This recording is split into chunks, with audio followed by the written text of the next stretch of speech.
ரப்பே ரஹ்மானே யா আল্লাহ এதற்காக வேண்டி இந்த ইফতারিனுடைய নিகழ்வு நடைபெறுகின்றதோ।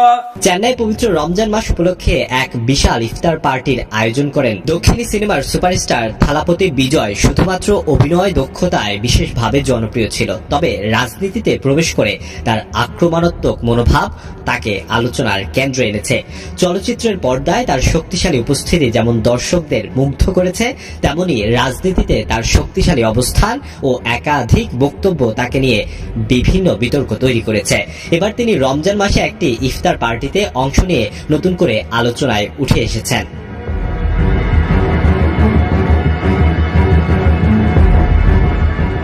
শুক্রবার তার দল তামিলাগা বেট্টি কাজাগাম এর উদ্যোগে আয়োজিত এক অনুষ্ঠানের একটি ভিডিও সামাজিক যোগাযোগ মাধ্যমে ছড়িয়ে পড়ে।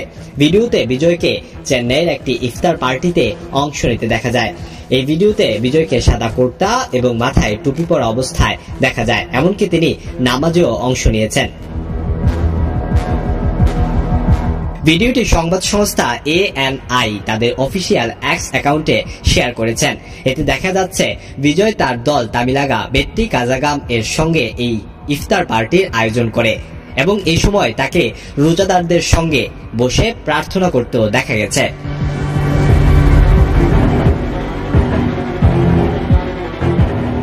থালাপতি বিজয়ের এই ভিডিওটি ভক্তদের মধ্যে মিশ্র প্রতিক্রিয়া সৃষ্টি করেছে।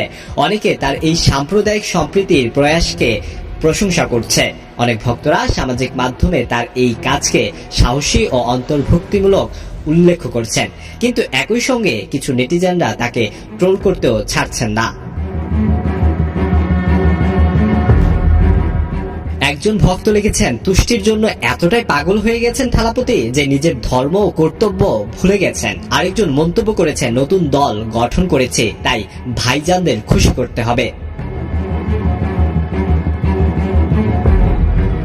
বিজয়ের রাজনৈতিক প্রবেশ তামিলনাড়ুতে ঝড় তুলেছে। তার দল তামিলাগা ভেট্টি কাজাগাম গঠনের পর প্রথম সমাবেশে 3 লক্ষ মানুষের উপস্থিতির দাবি করা হয়েছিল। এটি তার জনপ্রিয়তা এবং রাজনৈতিক প্রভাবের একটি বড় প্রমাণ।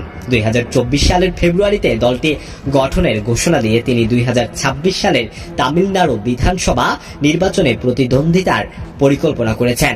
বিজয়ের প্রথম রাজনৈতিক সমাবেশে তিনি দ্রাবিড় জাতীয়তা এবং তামিল জাতীয়তাকে একত্রিত করার কথা বলেছিলেন, যাকে তিনি একটি মাটির দুটি চোখ বলে অভিহিত করেছেন।